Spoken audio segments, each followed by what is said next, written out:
Hello and welcome to Open Boosters. I was asked a question, so I figured I'd go ahead and answer it because I guess it could be an important issue.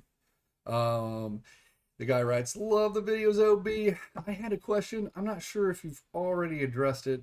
Is there a reason you haven't opened any Dominaria Remastered Collector boxes? Thanks." There is. I have decided to no longer purchase Magic the Gathering product. And I made an exception with Lord of the Rings because it's Lord of the Rings. It's not really a Magic the Gathering product, it's Lord of the Rings, right? So there will be exceptions to that rule for me, but I decided on that. And the reason I decided on that is a very specific one. Um, Keeping your product sealed is better than actually opening it. So since 2014, I've been opening their product, no big deal, and it's been fun, and we've had good times. And I will still open up the stuff that I still currently possess. But long story short, I won't be doing that, ordering and buying Magic the Gathering product because singles are useless and worthless. They're worthless. Singles are worthless. It's better to buy Arena at this point. And okay, so you have to take it from my perspective. And I know this is going to sound weird to a lot of you because we grew up in different eras. All right, so I was from 93, 94, and when they reprinted Chronicles, it was a big deal because it dropped the value of certain cards. All right, so the reserve list was actually created, and many of you did not get to experience that effect. So, as people got older, they had debt, and I would see Magic the Gathering people players who I knew, and they would sell their cards to pay off their debt, the student loans. That was the first thing they did, right? And although they don't have their cards anymore, that debt is gone. So it actually stabilized them financially. All right. And so I saw that.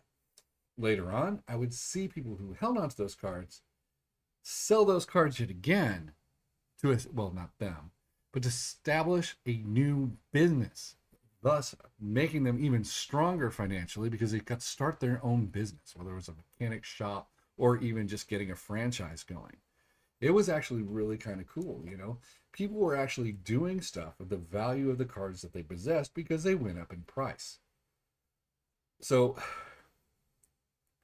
people have also had hardships like medical bills and that kind of stuff, and from family members and that kind of stuff like that. And these are terrible, tragic stories. But and they at least were able to settle that debt that they had and not cripple them, right? Because finances, when it knows things happen, they cripple people, right? But Magic the Gathering saved them, and it's a card, right? So I saw all that. That's the difference between today's players and the days players of old. We view things a little bit differently. So when I see cards that I've opened since 2014 not do anything, singles cards, not the boxes go up, but the cards, the singles, remain relatively constant, right? And so when I see that, I'm just like, what's the point? You know, if I'm gonna open a box and say, hey, look at all these box cards and that kind of stuff, I want there to be at least something that will maintain its value or grow. It grow. You know, I want it to grow. I want it to be something special, right? And I know a lot of people are like, no, we need cheap cards. We want players to play the game. That's all well and good until you actually need money. And once you need money, then you'll wish your cards were worth something. And I don't think players that just buy cards to play the game realize that someday they will need money. I don't know if there's a connection there to that. And so I don't mind that I want people to play the game. For sure. That's what Arena's for. Right? Arena, you can't sell those assets. Well, I guess you could. But that's just, you'd have to sell your account. And that's really weird because I think it's locked to your DCI. But that's neither here nor there. Sorry, I sidetracked. But the thing is, if you want to play the game, you can. People who want to be competitive and play at the tournaments need cards. So, there has to be a balance. There has to be something that has value there, but there's not. There's no value. So when a player gets in a financial struggle and they only have singles, they're screwed. Unless you're from 93. You know? And that's the thing that it kind of toggled my brain to say, you know what? I'm done buying new Magic product. It's good sealed. So if you buy it, keep it in a closet. That's the only thing I can tell you. Keep it in a closet. It'll eventually go up. Even if it goes down, it'll still eventually go up. It's a thing. Now, we have Flesh and Blood. They put these cold foils in there, right? These cold foils will maintain their value. They will reprint them, but they won't be cold foils. So there's something in the box that can be obtained that will have value as the player base grows. And so to this actually makes more sense to craft, because eventually these cards will go up. I don't know what's going to happen with sorcery. Sorcery also already took away the art for that. I don't know what that relatively means, but if they make it better and a better artwork or something that's more flavorful than what it is now, then that would be bad for this particular card, right? You know? But I think the rarity will actually hold its value, but it's neither here nor there. Because we have Sol Ring, right? Sol Ring was reprinted in Lord of the Rings. It's serialized, but it's better. It's technically, I guess, better than the original Sol Ring, right? Because it's serialized. It's all King Dinglinged out. So it would be technically better than the original Sol Ring from an artistic point of view. And the fact that it's serialized doesn't help. It helps, right? But if you grade a card, a beta or alpha, then it's going to be way better than the serialized card, for sure. If it's actually got a good mint condition quality. But my point is, I see no value for the singles. And it just flipped in my head that I shouldn't be buying this product, because there's no value. It can't get you anywhere. Yes, it's a game, but it's also supposed to be collectible. Collectibles are supposed to go up in value. If you don't have something that goes up in value, it's no longer collectible. That means nobody wants it. It means it's Munchkin. I have no problem. I like the game of Munchkin. All right? I do. I like the game of Munchkin. It's fun. But it is not Magic the Gathering. And Magic the Gathering is supposed to be a collectible card game, but it's not collectible. Okay, but it is collectible, but everybody wants to pay the same dollar amount as the original, as it comes out. And I get it. From a buyer's perspective, you want it cheap. From a seller's perspective, you want it more. Right? And so there's a balance there that needs to be maintained, and it's not maintained. And everyone loses. As far as I'm concerned, when it comes to value in Magic the Gathering current sets, everybody loses as far as the singles turn out, right? Eventually, everything gets reprinted. And there are other opportunities, and you don't really need to buy Magic the Gathering. So, since there's so many other opportunities, you don't need to buy Magic the Gathering. Magic the Gathering is a good game, but you don't need to buy it. And so that is the reason I just stopped. I will open Zendikar Rising. It's awesome, right? It's got enemy fetch lands in it. But are they going to reprint it? Absolutely. So, the moral of the story is, sealed product wins. I can't play games with sealed product. I can't throw a box of cards on the table and say, let's go. Bam! There, I played Zendikar Rising. Bam! There's Commander Legends. Bam! You know, I can't do that. It's just not going to work. Right? And so, I think Magic the Gathering shouldn't be bought anymore. It's really bottom line. It shouldn't be bought anymore. I mean, the sealed people demand it. People want it. Don't get me wrong. People do want it. They want their cards. Trust me. I'm not saying that Magic the Gathering is going away. I'm not saying that at all.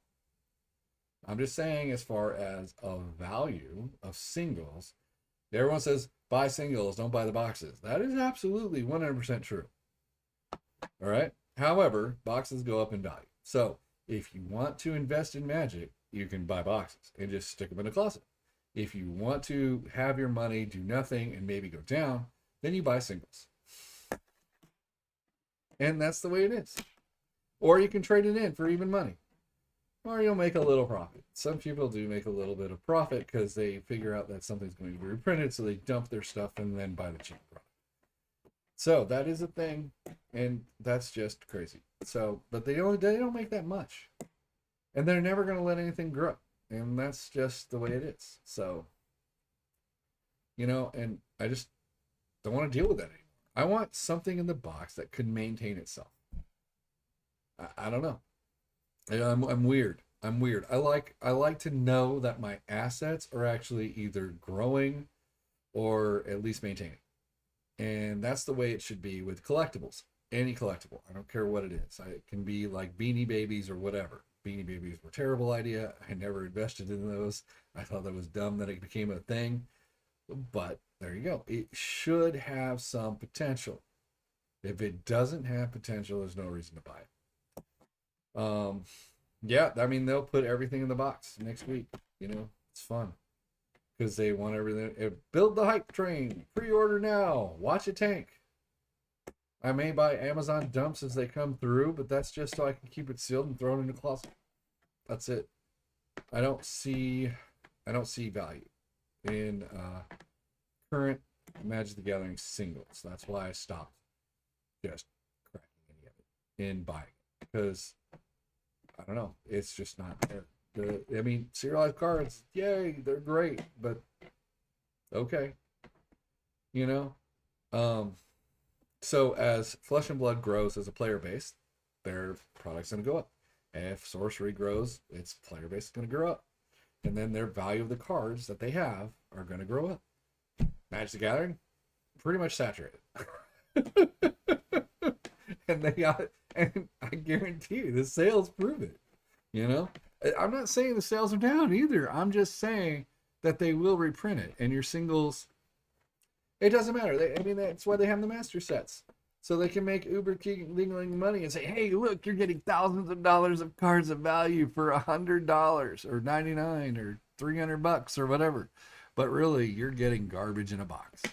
So awesome. Garbage in the box with multiple different foils, multiple different pieces of garbage, and nobody knows what's going on. So that's the take. I just gave up. I gave up on buying new product. It's fine. I don't need Magic the Gathering. But Arena is good. I like playing Arena because it's cheap and it's free. I just get coins and buy packs when I want them with the coins, you know, and it's fun. I still play Magic. And I still get familiar with the cards, right? So that's fun. So there you go. It's better and wiser decision to not spend money and play Arena than it is, and you will not be competitive if you don't put any money into it, right? Because you want to have all the cards, you want to have all the stuff, but you'll save money for sure, because you're not giving them any, and that's just. I don't know. Once they add more reserve list cards and that kind of stuff to the reserve list, and they actually start trying to establish a value point so you can succeed in life, then it actually become worth it. If they're not going to do that, then there's no point to buy any of the singles and just play Arena. I mean, there's too much. You got to go for value. You have to actually try to acquire wealth and establish your position in life. And I tell that to young people. I tell that to young people all the time, right? Because they don't know. They're just buying Magic cards and they want them cheap. So, well, anyways, that is my reasoning for not buying it. All right. And that is the reason why you haven't seen Dominaria Remastered. And you won't see any of the other ones either from the near foreseeable future unless things change. It's just a thing, you know? So, and I've been having to buy them just like you off TCGplayer or Amazon or whatever. I don't have access to actual cheap product. I'm not Rudy, so I don't have access to the actual cheap product. You know, I got to pay the same price as you guys do. And so, based on that, I'm out.